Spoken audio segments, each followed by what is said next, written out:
En el video de hoy vamos a hablar sobre el tema de las componentes rectangulares de fuerza. Mi nombre es Agustín Jorge Reyes y este equipo está formado por Elizabeth Torres Díaz y la estática, rama de la física, se centra en el equilibrio de estructuras y objetos. Para lograrlo, una herramienta clave es la descomposición de fuerzas en componentes rectangulares. Este método convierte una fuerza inclinada en vectores perpendiculares en los ejes X y Y, lo que facilita su análisis. En la práctica, pocas fuerzas actúan perfectamente alineadas. Ingenieros, arquitectos o incluso fisioterapeutas dependen de esta técnica para simplificar problemas complejos y garantizar seguridad y funcionalidad. Este proyecto busca mostrar de forma clara y visual cómo el concepto teórico se traduce en soluciones reales y tangibles. Una fuerza es una magnitud vectorial que tiene dirección y magnitud. Al aplicarle a esa fuerza un ángulo, se suele dividir en dos fuerzas, y esas dos fuerzas en este caso serían X y Y. En caso de ser de tercera dimensión, pues incluiría la coordenada Z. La utilización de este método radica al querer obtener la suma de las fuerzas de X o de Y, o incluso poder llegar a obtener la fuerza resultante de ambas coordenadas. Esto se puede lograr haciendo la suma de fuerzas del eje X y del eje Y, por lo tanto facilita obtener la fuerza resultante. Para poder obtener la fuerza de tanto coordenada Y o coordenada X, para la coordenada X es la magnitud por el coseno del ángulo o coseno de teta, y para obtener las fuerzas en Y es la magnitud por el seno de teta o el ángulo. Por ejemplo, si tenemos una fuerza que está en diagonal en nuestro plano cartesiano, digamos a 60 grados. Bueno, 60 grados sería un poco más vertical, pero lo importante es el primer concepto. Si aquí hay 60 grados, la manera en cómo podemos calcular la componente de esta fuerza en X es, como ya dijo mi compañero, utilizando el coseno. Entonces, si por ejemplo son 50 newtons, la fuerza en X es igual a coseno de 60 por la fuerza de 50 newtons. Esto es igual a 25 newtons. Y para el caso de la fuerza en Y es bastante parecido, solamente que se usa el seno.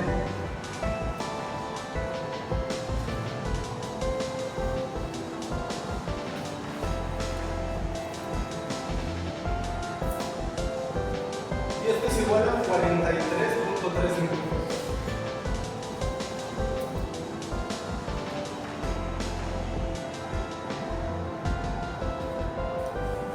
Ahora, esto sería como una fuerza aplicada en el eje X y una fuerza aplicada en el eje Y.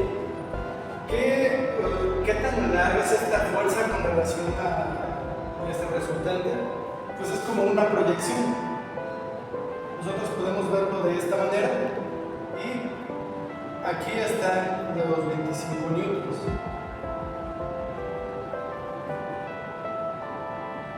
Viéndolo de esta manera, aquí están los 43.3.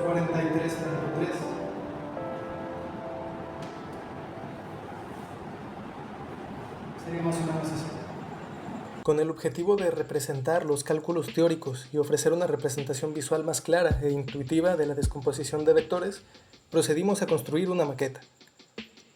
Para el vector principal, que representaba una fuerza de 50 newtons, se utilizó un cilindro hecho de cartulina, cuidadosamente enrollado para asegurar su rigidez y uniformidad. El escenario se montó utilizando otras cartulinas para delinear claramente los ejes de un plano cartesiano, el eje X y el eje Y. Sobre estos ejes establecimos una escala donde cada centímetro de longitud en la maqueta equivalía a una magnitud de 1 newton.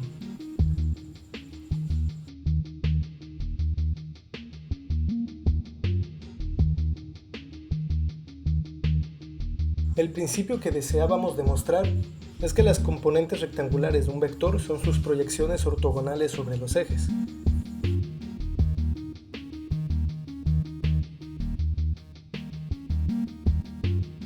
Para ilustrar este concepto de manera efectiva, empleamos una fuente de luz como herramienta de proyección.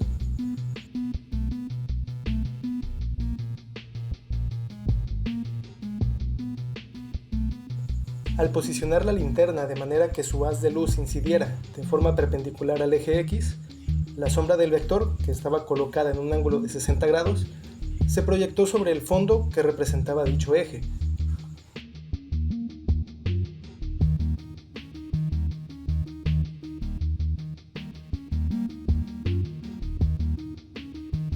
La longitud de esta sombra fue de 25 centímetros, lo que correspondía al valor calculado previamente para la componente en X.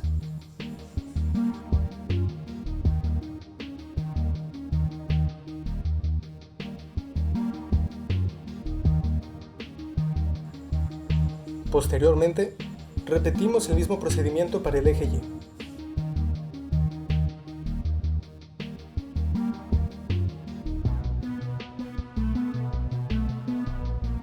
Reubicamos la fuente de luz para que incidiera perpendicularmente sobre el eje Y, proyectando la sombra del vector sobre esta nueva superficie.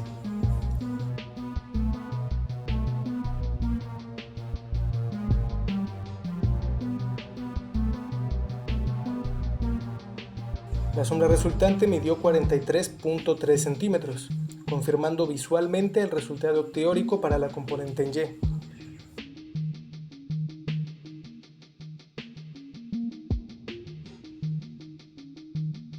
De esta manera, la maqueta validó nuestros cálculos matemáticos realizados con anterioridad.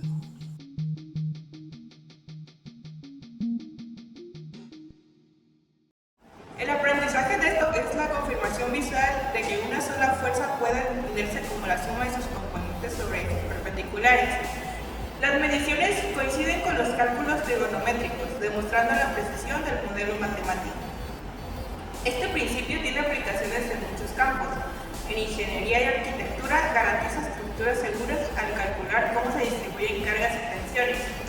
En biomecánica explica cómo los músculos aplican fuerzas para mover y estabilizar el cuerpo. En navegación ayuda a pilotos y marineros a ajustar trayectorias considerando vientos y corrientes. Incluso en la vida diaria al arrastrar una maleta o al empujar una portadora de cesta. La descomposición de fuerzas no es solo teoría, sino es una herramienta esencial para comprender y resolver problemas del mundo real.